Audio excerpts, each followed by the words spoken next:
Hi there. In this video we'll be taking a look at this PARKSIDE 4V cordless multi-cutter.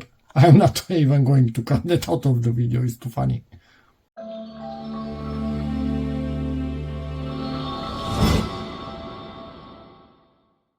I was thinking of getting something like this for a long time, but then I was also thinking, how well could they work? I'm sure they don't work well at all. Then I researched a bit online and they actually seem to work fairly well. So yeah. Anyway, this is the 4V version, so it doesn't have a plug-in battery. It only has its internal battery that you charge, presumably via USB Type-C. We'll find out about that in a moment. It has the included cable, so I'm thinking Type-C. 2000 milliamp hour at 4V, 41 millimeters cutting blade diameter, replacement blade, cutting maximum 6.4 millimeters. That's quite a lot. 270 RPM no load rotation speed. This is the model PMSA 4A1. And yeah, it's for stuff, I'm rotating this 1,000 times, for stuff like this: cardboard, PVC, carpet for example, leather. Oh no, this was carpet, so this is linoleum, or I'm not really sure how that's, you can put it, walk on it, or who knows what. I have something like that in here. Flexible materials: PVC, carpet, cardboard, leather, or textiles. Compact, no slip, soft grip. Yeah, front of tool visual cutting guide. Okay, that's interesting. I wonder, is it a laser or just a bit of white light? Self-sharpening, 3-stage battery charge level indicator. Yeah, practical carry case. I'm going to give up on the case first thing that I do. I don't want to keep too much space in here used up by cases, and I'm not throwing them away. Don't worry about that. I'm just storing there somewhere else without tools. So anyway, let's get into this service hotline. Okay, EIN number, many people request it, and let me open this. Opened up the zip tie, so let's see what we get in here. Well, it's not coming out. Yeah, my Lidl. I'm keeping this. I'm keeping this because you have warranty on this thing, and PARKSIDE is actually really good with warranty. They straight up replace your tool if it's unfixable. So yeah. Let's see what we have here. Oh, this is a really nice tool. Lock. What the hell? Oh, presumably it doesn't power on unless you press lock first. Exactly. So it needs you to press this, hold it, and it shows you the charge. This is the style in PARKSIDE tools. You see the charge in 12V tools only when they are working. Okay, so cable, this manual, which we will look at in a moment, but come on, really?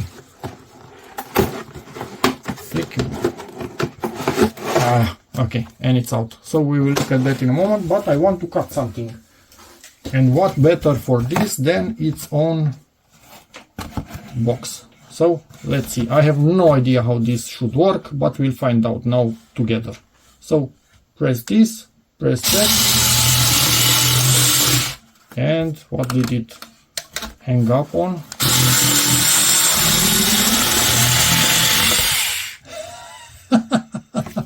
This cuts actually quite well and quite clean. Doesn't make residue around it.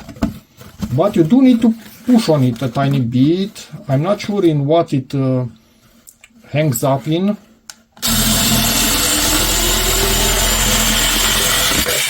This is cool. Do I have thicker cardboard? Yes, I do have a bit thicker cardboard. Standard packaging cardboard from a bigger box. It's a bit bent. Don't cut your fingers, although it's not really easy, but you can manage to cut them. So yeah,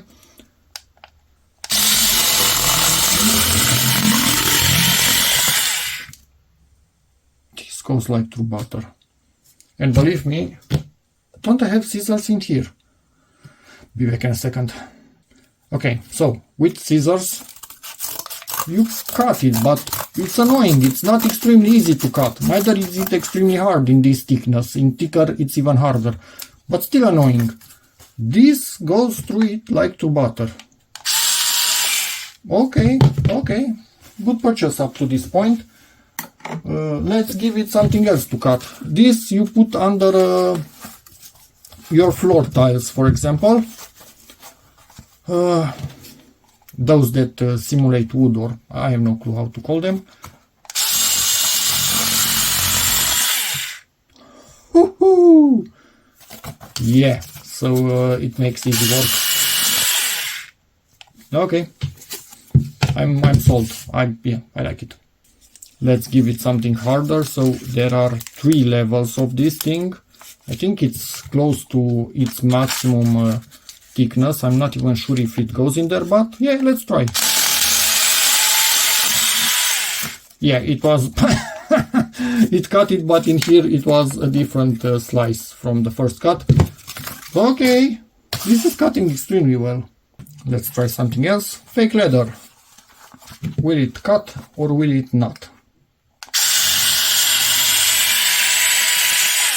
You can even make somewhat of a pattern.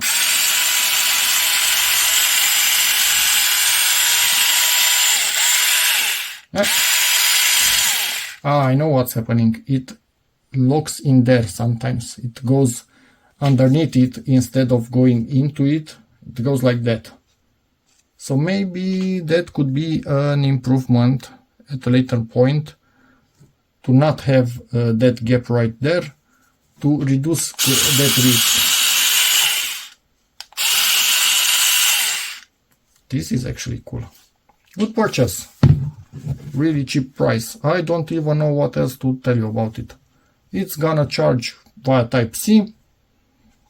It's working as I would hope. This looks like metal, but I'm 99.9% sure it's actually plastic. Yeah, it's plastic. You wouldn't be able to do that easily with my fingernail with aluminium, but it's good enough for what it needs to do. From here you undo this, it seems, to change the blade itself. Do I have something to be able to do that with? Let's see. Make sure you don't turn it on when doing this. You don't want to lose fingers. Oh, might have an issue. This is fairly thick, so not working in here. Oh, and I did it. So if I put it down, it presses on that and it starts it from here. So this should have been a bit more recessed in my opinion. Yeah, I need to keep it somehow that cannot get pressed. But yeah, this is not good. I have absolutely no idea how to change the blade. I'm basically make sure you do not freaking start it again.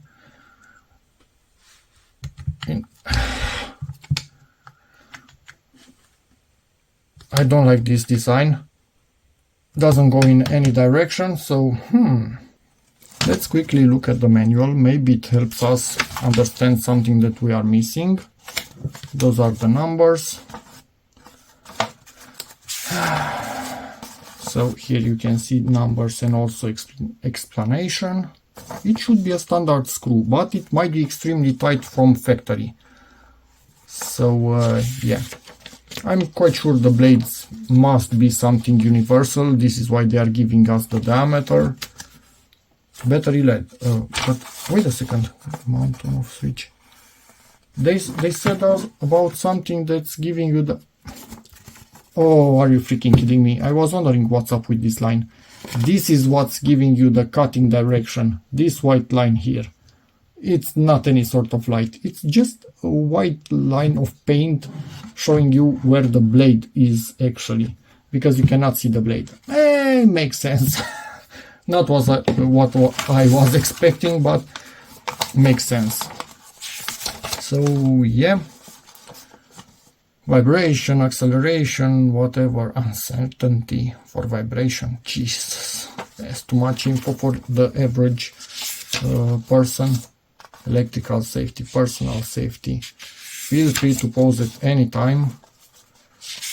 It's just how things need to be done today, so people don't sue any company for any stupid thing they do. Common sense has left the building. Don't charge it below 10 or above 40 Celsius. It's a lithium battery, lithium ion battery. Starting, stopping, charging, switching on, off, replacing. So unscrew Phillips screwdriver. So it does have this that I butchered, but they are asking for a Phillips. So looking like a flathead, wanting a Phillips, although it does have also the Phillips part, but okay. By pulling it downwards, set Newton, turn the cutting blade, engages on the blade, recommending running direction. Okay, so they do have a direction for the blade. Okay, I guess. Maintenance.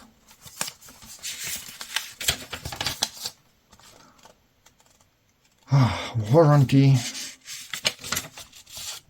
A bit of info about PARKSIDE, and that should be freaking it. And we are starting different languages.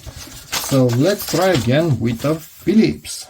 Phillips screwdriver has entered the chat. Holding it so I cannot press the buttons again.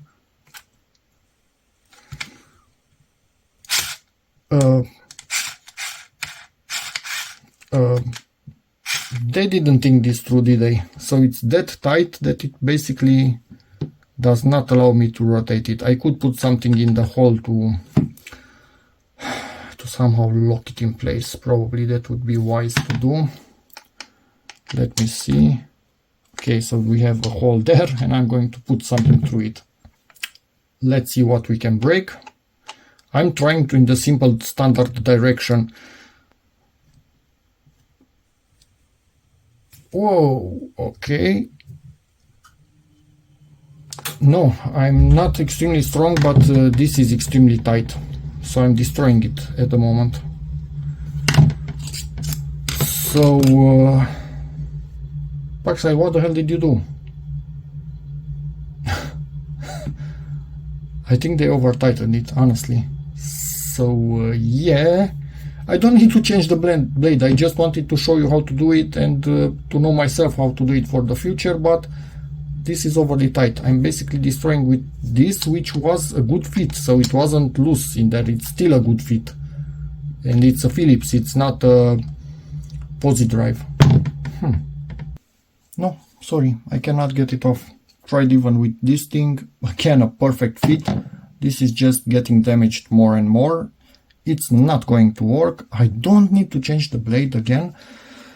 When I will actually need to change the blade, I'm going to use my PARKSIDE tiny angle grinder and actually cut two sides into this thing and use a key. I'm afraid that this will actually rip inside there. It's over torqued. By mistake at the factory, maybe some wrong settings in the tools, something happened, it got over torqued. It's not coming out easily. Yeah, I'm not going to insist now. The tool will be working for quite a good amount of time, most likely in my use scenario, without me needing to replace the blade. But when I will, again, it's gonna be a hassle. So hope you have better luck with that than I do. Doesn't really matter as much. I still love the tool, but a bit of an oversight. If you are a lady wanting to use this and change the blade the way it is now, you have zero chances. If you don't have other tools to do some cuts into this, like I said, to use a hex key, I have no idea what you will actually do. So PARKSIDE solved this. Not really good, but again, for me, not a deal breaker. And yeah, overall, that's about it for this video. This thing will be put to good use. I really like it with this small problem that I now need to fix because it's gonna stretch like hell. So I will not have a black screw anymore like you do. To charge the tool, obviously, plug it in. and it should, if I actually power it on, it's on. So now it has about 2/3 of a charge. You will leave it until also green light is on, and sometimes depending on tools they might all be off when charging is finished, or might all remain on, depends, so that remains to be seen. And a while later we have the green LED, but I don't remember, does this mean it's fully charged or they will go off when they are fully charged? I'm going to let it half an hour more, doesn't hurt at all. I could read the manual, but who does that? Yep, so it seems it remains like this when it's fully charged. It doesn't go off. And that's about it for this video. So tell us in the comments how you handled your screw. That sounded weird, but I did meant to sound weird. Anyway, hopefully it was easier than this, but yeah, if you had the same issue, PARKSIDE should solve this problem in a way or another. And yeah, that's about it. Again, if you have any questions from me, feel free to ask in the comments. I will use this tool, probably you'll see it on the channel again and again. And yeah, that's about it. Like the video, subscribe, and see you in the next one. Bye.